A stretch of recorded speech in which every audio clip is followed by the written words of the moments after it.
Il modello BAT a Trieste funziona e genera valore sul territorio. E quanto emerge dai dati dello studio svolto dal MIB di Trieste sull'impatto dell'industria di British American Tobacco a 3 anni dall'inaugurazione dello stabilimento a Bagnoli della Rosandra, la cui realizzazione era stata avviata appena un anno prima. Nel 2025 BAT Trieste ha attivato una produzione complessiva di 275,6 milioni di euro, con un effetto moltiplicatore per cui ogni euro di produzione ne genera fino a 5,5 nel sistema economico. Lo studio, illustrato in Camera di Commercio, amplia l'analisi anche agli altri effetti indiretti e indotti dell'attività dell'azienda. Questo era un po' l'obiettivo di quest'anno, allargare lo studio MIB che vi ricordo ci sta accompagnando da 2 anni anche agli impatti indiretti e all'indotto, proprio per cercare di capire se quello che noi volevamo fare fin dall'inizio, che era quello di creare un ecosistema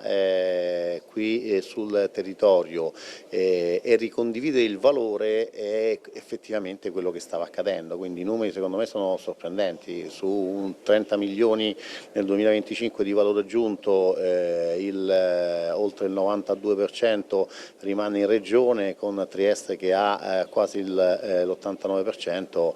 Devo dire che ci siamo riusciti. Sul fronte occupazionale l'azienda ha superato i 350 dipendenti diretti, contribuendo a generare un'occupazione totale tra impatto diretto e filiera di 594 unità di lavoro equivalenti. Gli investimenti complessivi hanno toccato i 230 milioni di euro nel 2025, più 36% rispetto all'anno precedente, confermando la solidità di un piano industriale che vede in Trieste un polo strategico mondiale. Sicuramente ad oggi il risultato raggiunto, grazie anche alla collaborazione con le istituzioni, con gli stakeholder di riferimento sul territorio, è un risultato di eccellenza. Stiamo parlando di eccellenza qualitativa, eccellenza in termini di innovazione, di ricerca scientifica e di sviluppo tecnologico. Continueremo con orgoglio e piacere a lavorare in questa direzione. Crediamo di restituire valore al territorio stesso e ci piacerà continuare a farlo anche in futuro. Il percorso per il futuro è continuare quello che stiamo facendo, essere coerenti con quello che diciamo.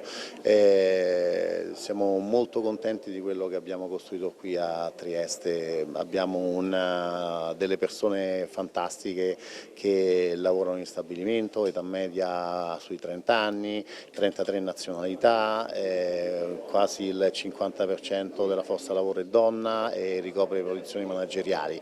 Quindi ci consideriamo una multinazionale moderna e che siamo di qui sul territorio anche per dare l'esempio e far crescere altre realtà della regione e della città.